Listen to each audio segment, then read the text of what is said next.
If you cook for a big crowd every day or only occasionally, you're going to want to stay tuned because I've got some great recipes and tips to help you feed a large crowd.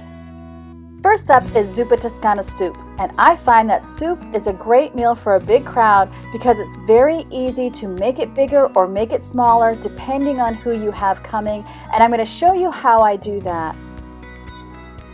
The first thing that I'm going to do is get my bacon cooking in a 400-degree oven for 20 minutes. The original Zuppa Toscana soup calls for 3 slices of bacon. Well, let me tell you, I've got 6 kids living at home, and 3 slices of bacon won't cut it for even one of them. I'm doing an entire pound of bacon. When I'm doing a soup or a ramen bowl or a stew or anything like that, a stir fry, what I do as a rule of thumb with my 8 family members is I think about 2 pounds of meat or protein when I'm making something like a soup, stew, or stir fry. If I were making just regular meat on the grill, I would do about a ½ pound per person. Since Zuppa has bacon and sausage, I did 1 pound of bacon and 1 pound of sausage. So while my bacon is in the oven, I'm going to get my onion chopped up. I'm using 1 medium onion. I had some in the refrigerator, so I'm getting that used up. I have a pan preheated with avocado oil spray. I use avocado oil because it doesn't have a strong flavor and it has a pretty high smoke point. And so to that heated pan, I'm putting in my chopped onions. You could also use frozen chopped onions or onion flakes. Just sprinkling that with some salt and pepper, and then once my onion is almost completely cooked, I'm adding the equivalent of about 3 cloves of garlic. I use minced garlic. I've also used fresh, but minced works just fine. Once my garlic is heated up, I'm adding a full pound of ground sausage. Now the original recipe for Zuppa calls for 1/3 of a pound, but I'm feeding a crowd, so I use the entire pound, and I'm going to get that all scrambled up. You could actually do all of this in your Dutch oven or soup pot and then just be adding things. I decided to do it separately in a frying pan today.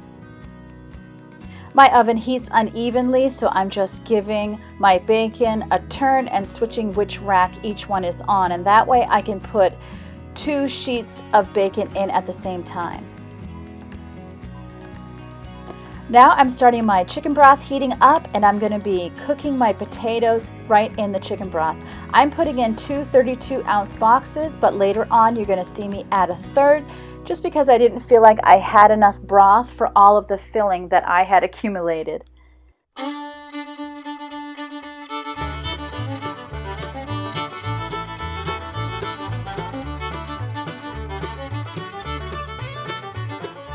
While the broth heats up and the sausage continues to cook, I'm going to slice up my potatoes. I've already washed them. I've given them a very good scrub.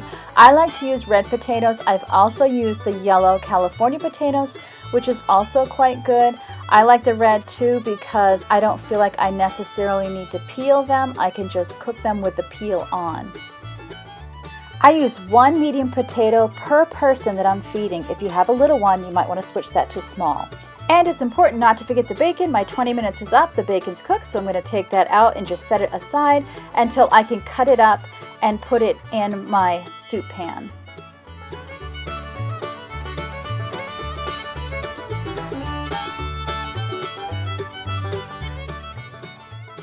My sausage is all done, so I'm adding that directly to the soup pan. Even though I haven't cooked my potatoes yet, it's just going to add to the flavor of the broth, and it's only going to add, it won't take away from the soup.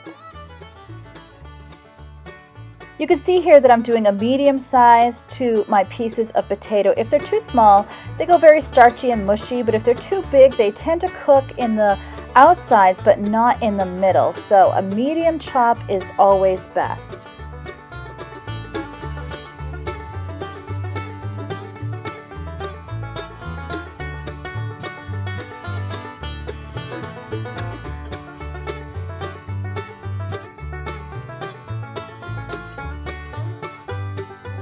Now that my potatoes are cooked, I'm adding them to my broth and I'm going to let them just simmer.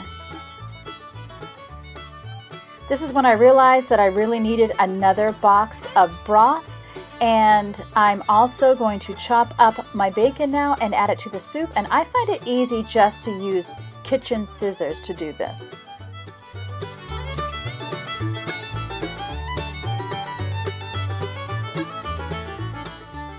I've washed my kale, and you can probably see that it's looking a little limp. My kale was wilted, but that's actually okay for soup. It doesn't really matter as long as it's still good. This is actually the perfect use for kale when it has started to wilt a little bit. So I'm going to get the big stems cut off and rough chop the kale, because you're going to want it in kind of big pieces because it shrinks. If you don't have kale, you could use spinach, baby spinach, or arugula. You could also use frozen spinach, which I have done in the past. I don't think there's a real rule here on how much kale to use. It's not like spinach. With spinach, you know you want to be using a lot more than what you think you need because it's going to wilt down so much. But kale's much more hardy. It doesn't do that. So you could even just chop it up, put it in the soup, and if you need more, chop up a little more and do it that way and just go by eye. Once my potatoes are fork tender, then I'm going to add in my kale. Kale doesn't really need to be cooked very long. You're more continuing the wilting process and just making it soft for eating. Now I'm putting in 1/8 cup of heavy cream, and remember I had 3 boxes of chicken broth, so if you're not using that much chicken broth, you might want to add it in 1 tablespoon at a time until it has the right color, and you might even like to taste it a little bit just to make sure it's what you want. If you need this to be dairy-free, I have used coconut milk, and no one in my family could tell the difference. Now I'm adding about 1/4 teaspoon of red pepper flakes. If you like it hot, you might want to add it more, and if you are shy for spice, you might want to add less. Once it's incorporated, it's ready to eat. So here's my finished soup now, and here it is in about 30 minutes, completely gone. Next up is tomato pork medallions and quick baked potatoes. I'm finishing up washing my potatoes here. I have 2 pork loins, but based on how many I was feeding tonight, I did a pork loin and a half. Again, with the potatoes, I'm doing 1 medium potato per person that I'm feeding tonight. I'm going to be baking these, and what I have found, if you don't have a lot of time, in this day, I came home, realized I had not put my pork in a crock pot, so then I had to think fast on what I was going to do. So what I'm doing is I'm slicing these potatoes in 3 pieces, and I'm going to spray them with avocado oil, and then I'm going to bake them in a 425-degree oven. If you have convection, I would use it because it makes them nice and crunchy. I've actually cooked these as high as 450 degrees, and they were fine. They just cooked faster and they were a little crunchier. Now this treatment of the pork loin could also be done in a crock pot, but I forgot to do it, so I'm going to do it on top of the stove. And the way that I'm going to get my pork loin to cook faster is I'm slicing it just like I did with the potatoes, and then I'm going to cook it in a frying pan on top of the stove, and I'm going to show you how. So this is a great thing to do when you have pork loin in the house but you didn't get to think ahead. I'm just cutting it in smaller pieces so that it will cook quickly. This is actually a recipe that my mother used to make, and so I had to kind of come up with a name for it because it was just something that she did that I loved. I have my burner on medium, and I'm giving it about 1 tablespoon or 2 of avocado oil. And again, I love avocado oil for its high smoke point. I'm using my first piece of pork to spread that oil around, but I'm just laying the pork in 1 single layer on my pan. I'm going to let that cook on both sides just a little bit, and then I'm going to put a cover on it and let it simmer. Now that my pork's down, I'm going to put my potatoes in the oven, and I will say that the beauty of this pork recipe is if the potatoes are not quite done, it's easy to just let it simmer.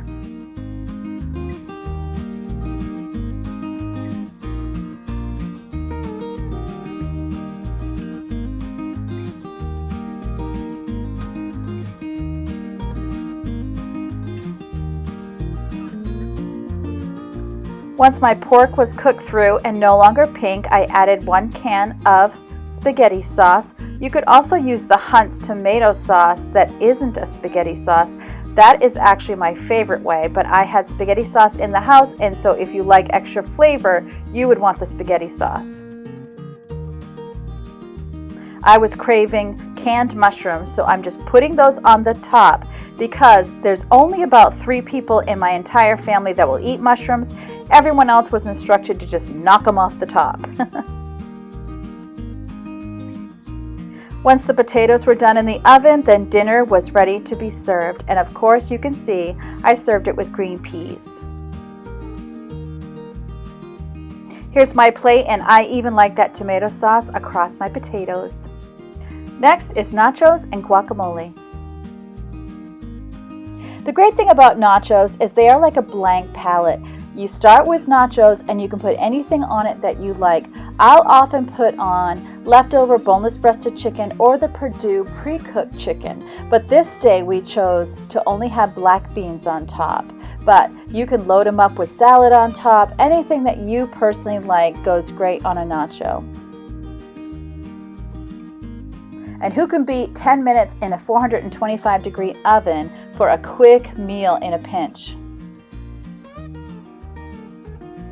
And here's Yvonne with your daily dance. Here's our beans that we're using today. We just heated them up, but sometimes we do drain them and fry them. And Ava is getting going on the guacamole. For guacamole, I tend to think 1 avocado per every 3 people. Not everyone in my family eats guacamole, so for this day, 2 pretty large avocados was plenty. Honestly, I think that is the key for feeding a crowd or a large family, is knowing how to expand your recipe and how much each person is going to eat. So when you have something like nachos or the soup that I showed you, it is really about how much you want to put in for each person that you're serving. She's mashing up the avocado, and to that she's going to be adding about 2 cloves of garlic. We love our garlic. And then, of course, we kind of splash. She's using a spoon there. That's surprising. So 2 tablespoons of lemon went in there.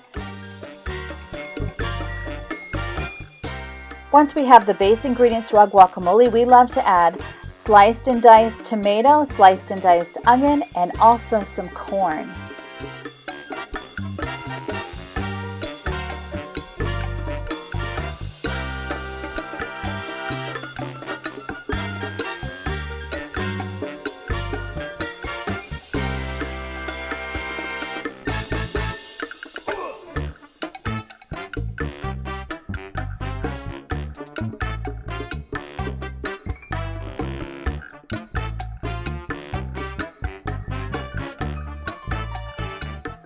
Once everything's added, we just stir it all up and add some salt to taste, and we're ready to eat. Great job, Ava. And the great thing about nachos is that each person can put on what they enjoy. So it's a great way to have a bit of a buffet style. This is my husband, Robin, and tonight he's our chef. He's making a chicken and vegetable stir fry, and some will eat it over rice and some will eat it in Thai noodles. We call our Thai noodles ramen. Robin's beginning by chopping up 2 pounds of boneless breast of chicken, and because we're adding vegetables to it, because we're putting it over rice and also with noodles, we know that we're not going to need to do a ½ pound per person. We know that it's very similar to a soup or a stew, and that all we really need for all 8 of us is 2 pounds of meat. To my freezer bag of chicken, we're adding 1 tablespoon of minced garlic. We're chopping up a little bit of fresh ginger, very little. You see how small that piece is? What would you call that? Maybe a teaspoon of minced ginger. As you know, when it comes to fresh ginger, a little goes a long way.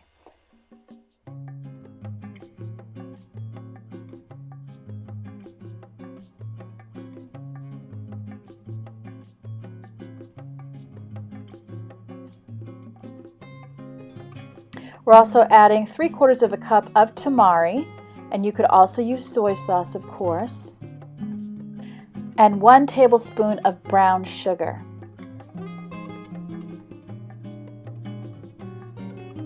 Another suggestion would be 1 tablespoon of cornstarch so that your sauce would be a little bit on the thicker side.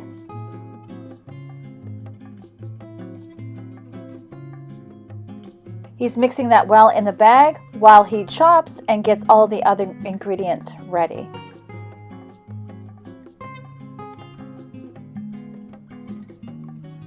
Now he's going to cook his rice. He likes to soak his rice first. I don't do this, but we use double the amount of water to the amount of rice. We're making 2 meals in one here since we also have the Thai noodles, so he's only going to do 2 cups of rice to 4 cups of water. If we were just doing rice for our family of 8, we would do 3 cups of rice.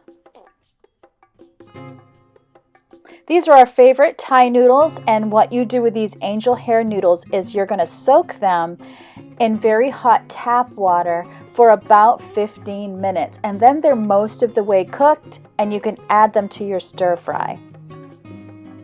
You should just use any vegetables that you enjoy in a stir fry. We often have different vegetables depending on whatever we have on hand. Tonight we happen to have broccoli, red bell pepper, yellow bell pepper, and onion, and so that's what we used.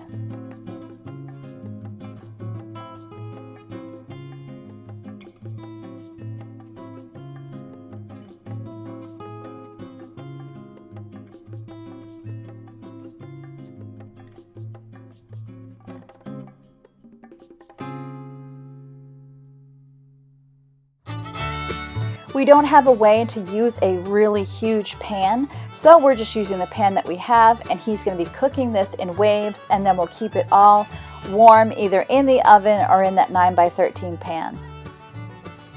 Everything is thrown in the pan with avocado oil again because it's our favorite, and he's just going to cook it until the chicken is cooked through. So the chicken's pretty small, it's not going to take very long, so it works out pretty perfectly for those vegetables. If you like your vegetables super crisp, then you might like to wait a bit before adding them to the pan. Robin started out on medium-high, and then once things really got heated up, he turned it down to medium and covered it and let it simmer. Once it was almost all the way cooked, he did add a little bit more tamari sauce to taste. I'm always careful with adding tamari later. I make sure the broccoli is almost all the way cooked because sometimes the broccoli absorbs soy or tamari so much that it's just too strong. Everything's cooked, so he is adding those Thai rice noodles that were soaking in the hot water, and he's just going to stir them all around, and then he'll put them in that 9x13 glass pan to stay warm while he starts another load of stir fry. And there you go, you see him adding that tamari even later than I originally thought. I noticed on the noodle package it did say not to over soak or to soak them for too long. I will tell you, ours soaked for longer than 15 minutes, but they were absolutely fine.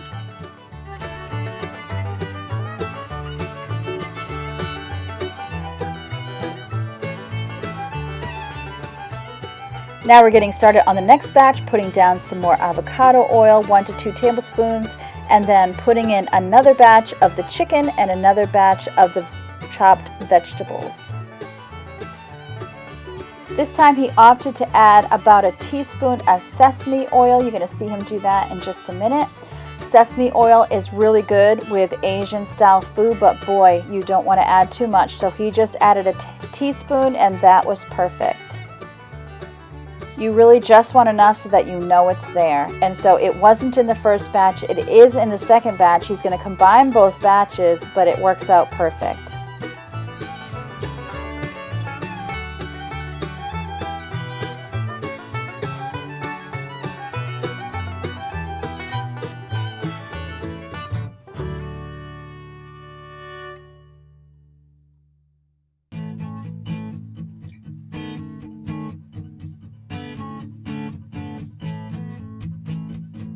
Now for this third pan full, he also added just probably a half teaspoon of the sesame oil, and he is going to cook this up, and that is not going to be added to the rice noodles. This is for anyone who might prefer to put it over rice. Sometimes we'll add the rice right to the pan once everything is cooked through, and we'll call it chicken fried rice. But when we do that, we normally cut up the ingredients a lot smaller.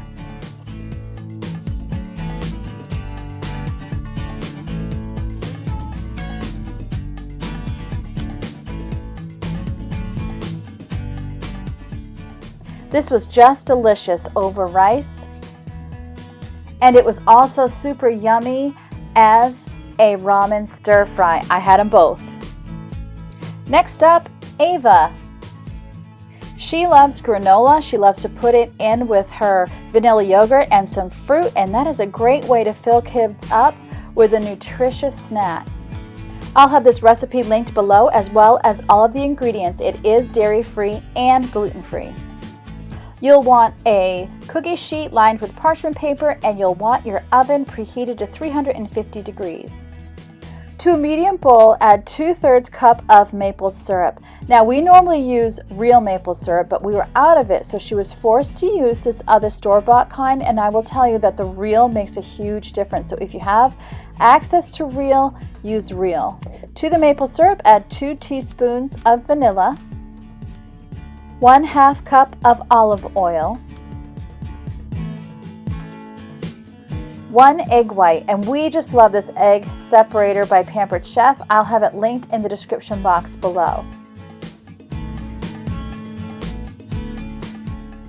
1/2 teaspoon of salt, and then give it all a good stir. In a large bowl, you need 1 cup of roasted salted almonds that are coarsely chopped, 3 cups of old-fashioned oatmeal, 1/2 cup of sunflower seeds or any little seeds that you might have on hand, 1/2 cup of almond flour, 1½ teaspoons of cinnamon.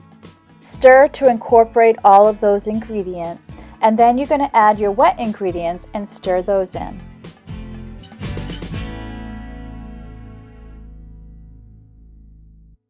Now you'll just lay it down on your parchment paper, and you'll press it out just to make sure the thickness is even. And you'll put it in a 350 degree oven for 25 to 30 minutes. And you'll want to just open the door a couple of times while it's cooking to release the steam, and you might want to rotate the pan once halfway through cooking. You're not going to want to stir it, and you're going to take it out when it's golden brown.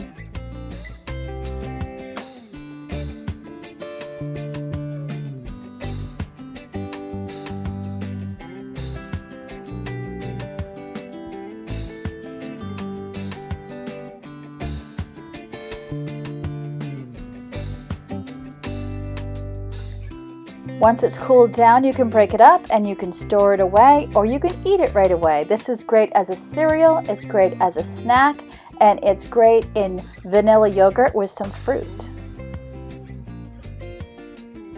I've arranged a playlist of all of the recipes on my YouTube channel that would work well with large families or big crowds. So you'll see that in the upper right corner of this video so that you can click on and keep watching and get even more great ideas.